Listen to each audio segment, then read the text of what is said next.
बिबट safari बद्दल तर बरंच सांगितलं गेलं. मध्ये तर काहींनी सांगितलं ते बिबट सफारी बारामतीला नेली. आता कशाची बारामतीला नेली? ती जुन्नरलाच होती. मी अतुलला सांगितलं हो जुन्नरलाच आहे.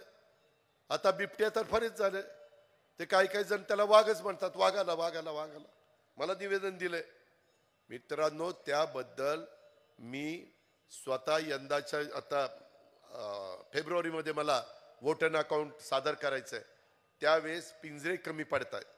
मी अनेक प्रकारचे आता नवीन पिंजरे त्या ठिकाणी घेऊन तुम्हाला बिबट्याचा जो त्रास होतोय तो त्रास कमी करण्याच्या करता जी खबरदारी, जी काळजी, जे निर्णय, जे धोरण, जे काही करावं लागेल ते त्या ठिकाणी केलं जाईल. आपण त्याबद्दल काळजी करू नका. परंतु आपण पण रात्री अपरात्री का कुठं फिरायला जाता? जरा घरी झोपा ना. त्याच्यामध्ये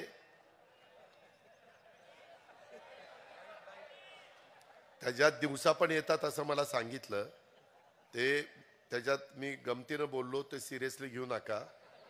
त्या संदर्भामध्ये कधी कधी आपल्याला रात्रपाळी असेल कारखान्यावर किंवा कुठं ड्युटी असेल तर जावं लागतं.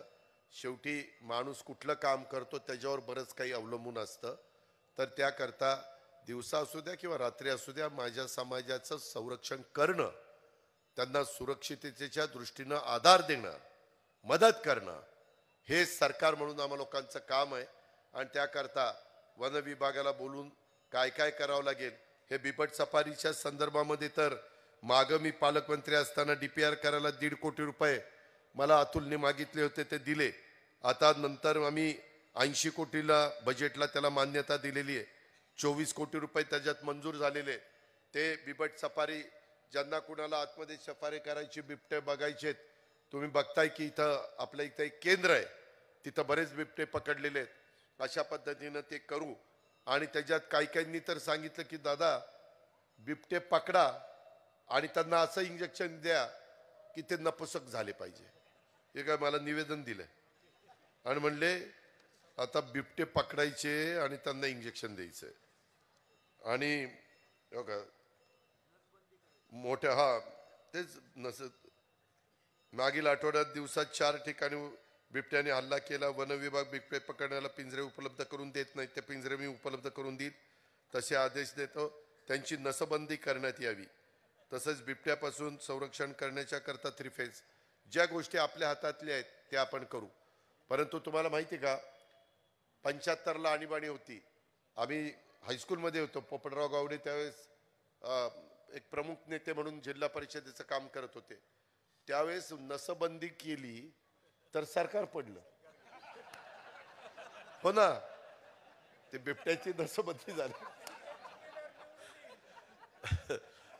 मित्रांनो, गमतीचा भाग जाऊ द्या. पण ह्या संदर्भात जे काही करता येणं शक्य असेल, ज्या भागामध्ये जगात जिथं अशा प्रकारचे बिबटे जास्त झाल्यावर तिथल्या लोकांनी, तिथल्या सरकारनी, तिथल्या राज्यांनी काय केलं ते सगळं बघून अजूनही तुमच्याकडे वेगळी काही कल्पना असेल तर ती पण सांगा. त्या प्रकारे आम्ही जरूर त्याच्यामध्ये लक्ष घालून मार्ग काढू.